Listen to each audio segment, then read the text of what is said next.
dapat pagka mga last for the road na, sasagad mo na lahat ng lakas mo. Okay, 10 kilometers na, teacher. Konting kembot na lang, malapit na akong mag-sub 1 si teacher. Okay, andito tayo sa traditional sprint. Sir Barney, shout out! Maganda ba? 10 po kami. Paring wax, kota na! Shout out! Okay, barefoot running day 539. Ngayon na uli kami nakatakbo ng teacher at permis ang ulan ay nagwa-warm up na siya. Nagmotor gamit yung bike ni teacher, nagawa ko, kaso nga lang mukhang nalangisan ko yung preno kaya ano muna, ako muna gagamit, testing ko mabuti. Alright, let's go. Okay, 1 kilometer teacher. Pace natin ay 7 minutes and 9 seconds. Dito sa side na to, sa Falls Lake maulan, sa kabila hindi. Calories burn natin ay 88 kilocalories burn. Alright, paring wax, kota na! Shout out! Tapos na pare! Kasama na umuulan eh pare. Masakit pa katawag. Okay, 2 kilometers na dyan. Ang pace natin ay 6 minutes and 31 seconds. Ang calories burn natin ay 177 kilocalories burn. Alright, best teacher Okay, 3 kilometers teacher. Ang pace natin ay 6 minutes and 24 seconds. Ang calories burn natin ay 224 din ba? 21 kilo. Alright, magtete niya ata kami ni mami, maulan eh. Pagka matagal na natakbo, kailangan mag-offset. Okay, 4 kilometers, huli ka ngayon. Distance 4 kilometers. Duration 26 minutes 32 seconds. Pace 6 minutes 27 seconds per kilometer. 345 kilocalories burned. Pero ayaw tumuloy. Okay, 5 kilometers teacher, last 5. Ang pace natin ay 6 minutes and 35 seconds. Ang calories burn natin 435 kilocalories burn. Alright, magte-10 daw kami at si teacher eh masyadong nalulungkot. Sir Barney, shout out! Maganda ba? 10 po kami, 10! Stop! Alright. Okay, 6 kilometers teacher. Ang pace natin ay 6 minutes and 33 seconds. Ang calories burn natin ay 523 kilocalories burn. Alright, last 4. Okay, 7 kilometers teacher.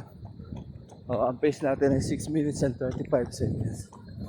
Ang calories burn natin ay ano ba? 611 kilocalories burn. Last 3. Alright.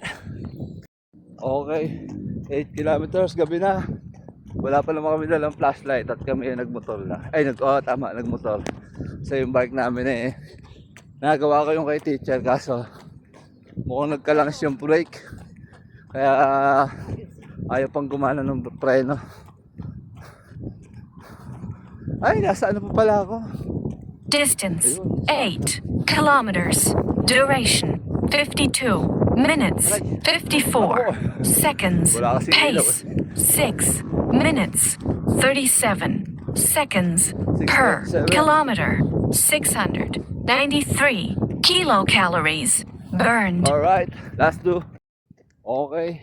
Distance 9 9 teacher. kilometers. Duration Last man standing 59 kami dito. minutes 43 seconds. Pace 6 minutes Ay, hindi 49 na kami nagsa-7 seconds per kilometer. Mabilis na si 785 kilocalories burned. Alright, last 1 km. Okay, andito tayo sa traditional sprint. Medyo gabi na pero tingnan natin kung gaano kabilis teacher. Kahit madilim. Miss na miss. Alright. madilim. Pero malakas po rin si teacher. Sakto lang. Patay tayo dyan. Sagad na. Dapat pagka mga last for the road na, sasagad mo na lahat ng lakas mo. Aanin mo pa niyan. Ganun na. Ganun na motivation. Sagad mo na lahat. O, saka ka magpahinga. O, magre-regain naman yan eh. Alright, malata.